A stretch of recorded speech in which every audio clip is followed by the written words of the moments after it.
पंचाक्षरी स्वामी मंद्रुप पत्रकार दैनिक संचार। आज आपण दक्षिण सोलापूर तालुक्यातील सादेपूर आणि शेजारील उमराणी या भीमा नदीवर कर्नाटक सरकारने बांधलेल्या नवीन बॅरेजवर बॅरेजच्या ठिकाणी आलेलो आहोत। आपण पाहू शकता कर्नाटक सरकारने 2 वर्षापूर्वी हा नवीन बॅरेजेस म्हणजे सादेपूर उमराणी या दोन्ही नदीच्या सेंटरला नदीवर या ठिकाणी बांधलेला आपण पाहू शकता।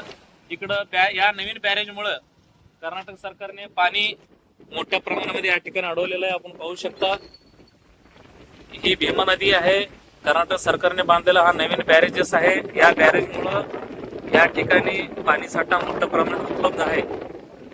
मात्र दुर्दैवाची गोष्ट असे आहे की महाराष्ट्राचे जे शेतकरी बांधव आहेत नदीकाठचे, या महाराष्ट्राच्या शेतकरी बांधवांना अवघे 2 तास वीज वितरण मंडळ हे वीज देत असल्यामुळे 2 तासामध्ये शेतकऱ्यांना पाण्याचा उपसा करून ते आपल्या पिकांना देता येईना आणि पशुधनाला सुद्धा पाणी उपलब्ध करून देता येईना। कारण 2 तास लाईट असल्यामुळे ते मोटर चालू करून ते नदीतील पाणी विहिरीपर्यंत, शेतातील विहिरीपर्यंत पोहोचलाच अर्धा ते पाऊण तास जातो।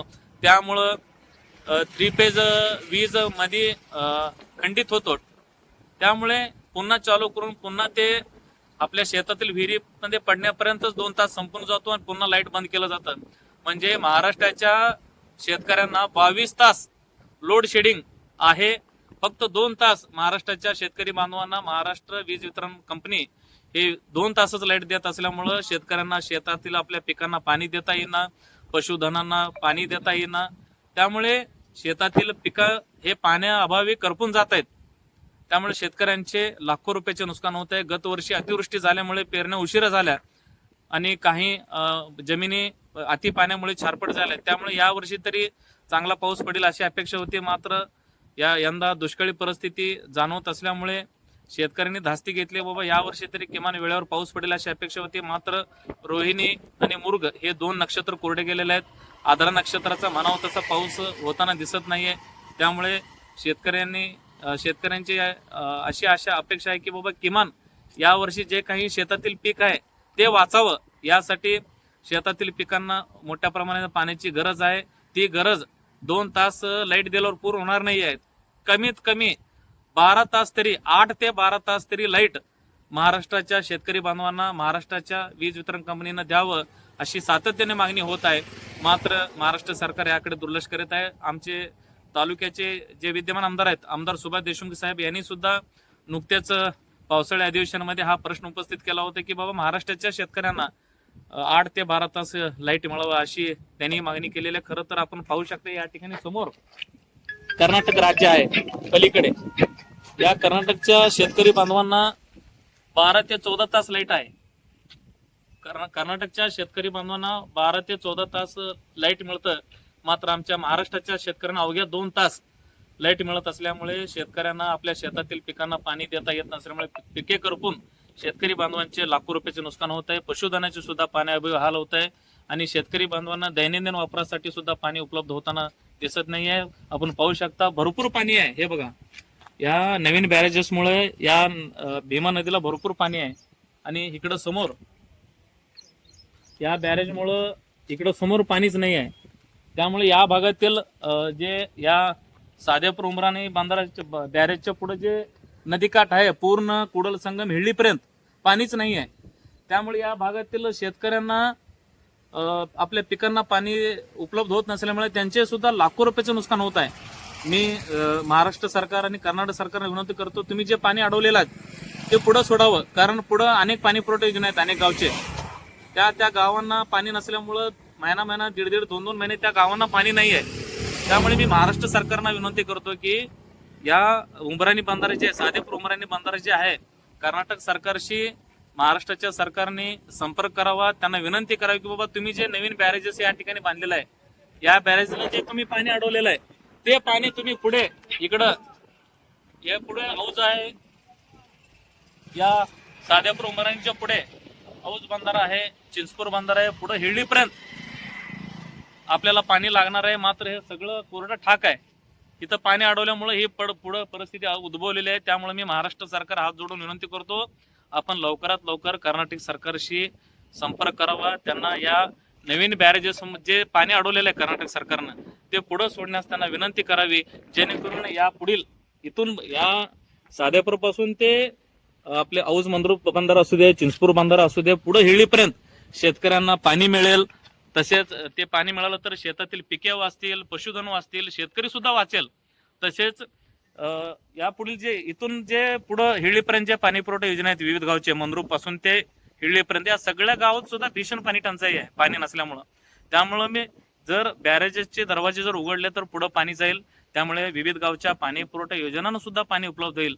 त्यामुळे मी पुन्हा एकदा दक्षिण सोलापूरचे आमदार सुभाष देशमुख साहेब आणि आमचे अक्कलकोटचे आमदार सन्माननीय श्री सचिनदादा कल्याण शेट्टी या दोन्ही मान्यवर आमदारांना मी विनंती करतो, आपण लवकरात लवकर कर्नाटक सरकारशी संपर्क साधून या नवीन साधेपूर उंबराणी जे बंधाऱ्यात जे कर्नाटक सरकारने जे पाणी अडवलेलं आहे ते पुढे सोडलं तर ही नदीत पाणी येईल, शेतकरी वाचेल, नागरिक सुद्धा वाचतील.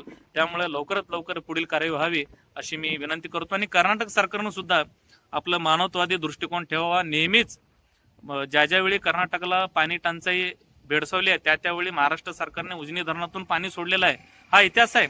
आता खरं तर कर्नाटक सरकारने या ठिकाणी आपल्या नवीन बॅरेजेसमध्ये पाणी अडवलेलं आहे, कारण हा त्यांचं मालकीचा बंधारा आहे. त्यामुळे कर्नाटक सरकारला विनंती करतो, तुमच्या जे मालकीचे जे नवीन बॅरेजेस आहे या बॅरेजेस मधून पाणी पुढे सोडावं असे मी कर्नाटक सरकारला सुद्धा विनंती करतो. लवकरात लवकर या साधेपूर उंबराणीचे बॅरेजचे दरवाजे उघडून हे पाणी पुढे पास करावं असं मी कर्नाटक सरकारला विनंती करतो. आणि महाराष्ट्र सरकारला सुद्धा पुन्हा एकदा नम्रतेची विनंती करतो, हे पाणी पुढे सोडावं आणि महाराष्ट्राच्या शेतकरी बांधवांना, महाराष्ट्राच्या शेतकऱ्यांना कमीत कमी 8 ते 12 तास 3 फेज वीज तुम्ही द्यावं अशी मी नम्रतेची विनंती करतो. आमचे मित्र चिदानंद जंगलगी साहेब हे बंडरकोटचे शेतकरी आहेत. ते कर्नाटकला काही कामासाठी गेले, ते या ठिकाणी मला भेटलेले आहेत.